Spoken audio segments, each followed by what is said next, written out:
और सभी जानवर दोपहर में खेल कूद का मजा ले रहे थे।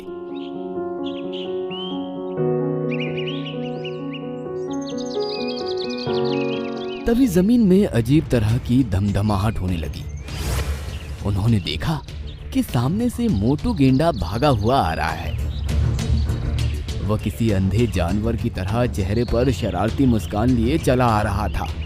वो सब उससे बचने के लिए इधर उधर हट गए, लेकिन मेमना घबरा गया और वहीं खड़ा रहा। जैसे ही मोटू गेंडा करीब आया, उसने मेमने को जोरदार टक्कर मारी और वो दूर जा गिरा। फिर मोटू गेंडा एक पेड़ से टकराया।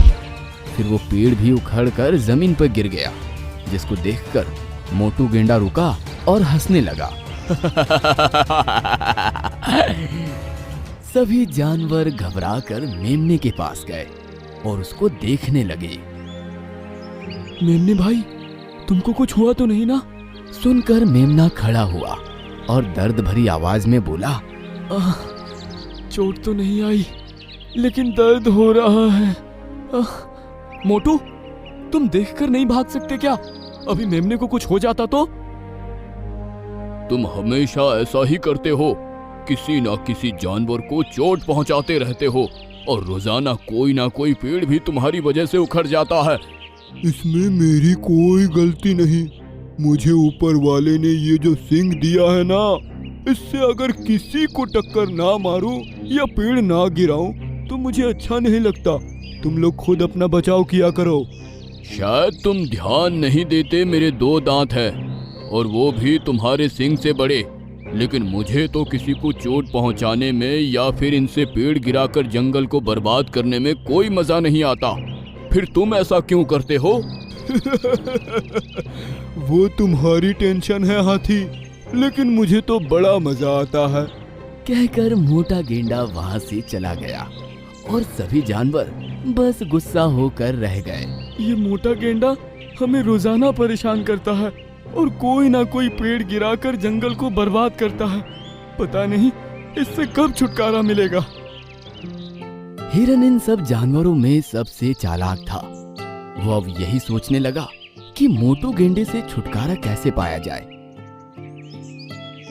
एक दिन वो हाथी और मेमने के साथ ऐसे ही जंगल में टहल रहा था।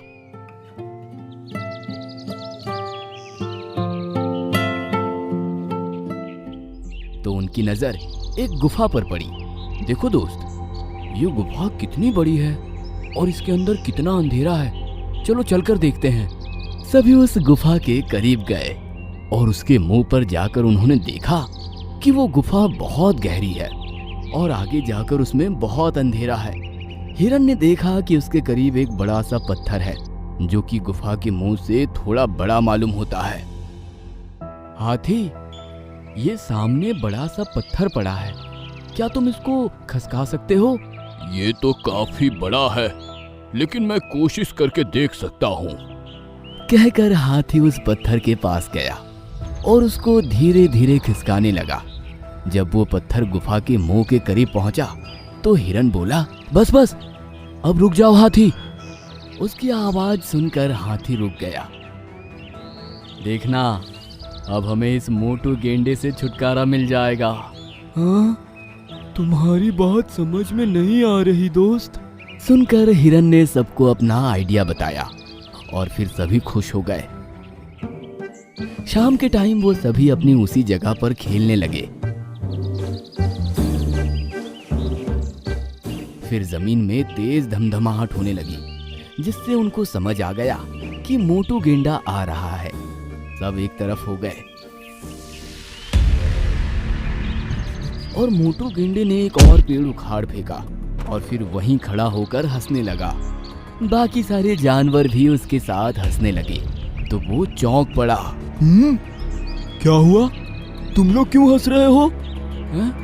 तुम्हें पता नहीं मोटू, जंगल में एक नया गेंडा आया है और वो तुमसे लड़ना चाहता है। अब हमें तुमसे छुटकारा मिल जाएगा। तुमको लगता है मेरी जगह कोई और ले सकता है? हाँ, हमने उसको देखा है। वो तुमसे कहीं ज्यादा ताकतवर है और वो कह रहा है कि तुमको इस जंगल से डरा कर भगा देगा। सुनकर मोटू गेंडा गुस्सा हो गया और बोला, अच्छा, तब तो मैं यहीं रुककर उसका इंतजार करता हूँ। आज उसको मार कर ही जाऊंगा। सुनकर सभी जानवर एक साथ हंसने लगे और हिरन बोला, हाँ, हमें उसकी गुफा पता है। अगर तुम में हिम्मत है तो बताओ, क्या अभी उससे मुकाबला करने के लिए तैयार हो? बिल्कुल। चलो, कहाँ है तुम्हारा वो नया गेंडा जो मुझसे मुकाबला करने की हिम्मत रखता है? सुनकर सभी जानवर एक दूसरे को देखकर खुश होने लगे। उनको उनका आइडिया कामयाब होते हुए नजर आ रहा था। फिर वो सब उसको लेकर उस गुफा की तरफ चल गए। क्यों मोटू, क्या तुमको उसे पुकारने में डर लग रहा है? सुनकर मोटू गुस्सा हो गया और गुफा के मुंह पर जाकर चिल्लाया, ओए गेंडे, अगर हिम्मत है तो आ मेरा सामना कर। उसने इतना कहा और फिर उसी की गूंज थोड़ी देर बाद उसको वापस सुनाई दी। ओए गेंडे, अगर हिम्मत है तो आ मेरा सामना कर। अरे देखो, वो तो तुमको अभी भी ललकार रहा है। क्या तुमको अंदर जाने में डर लग रहा है?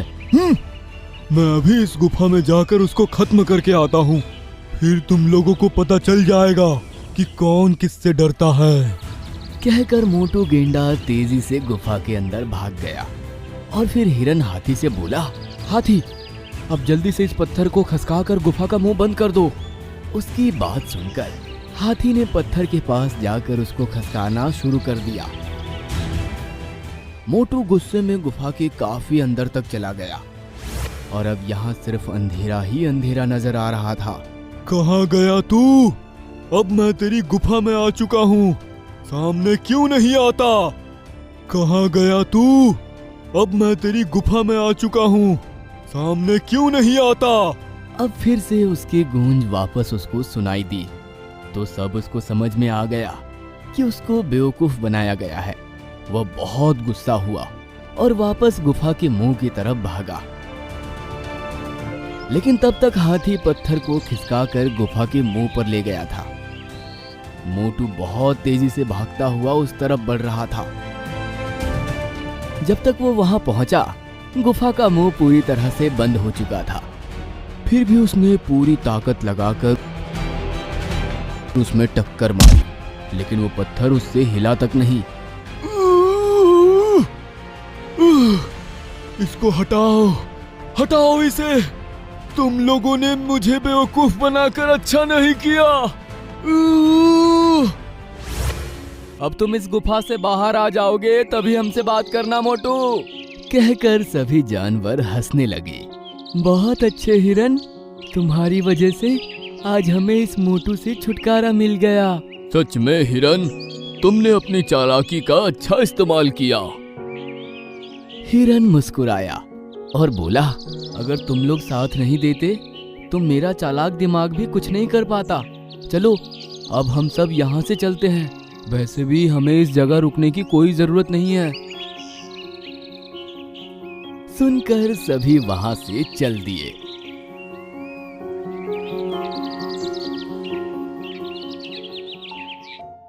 अंदर गुफा में बंद मोटू को अब अंधेरे की वजह से कुछ भी नजर नहीं आ रहा था।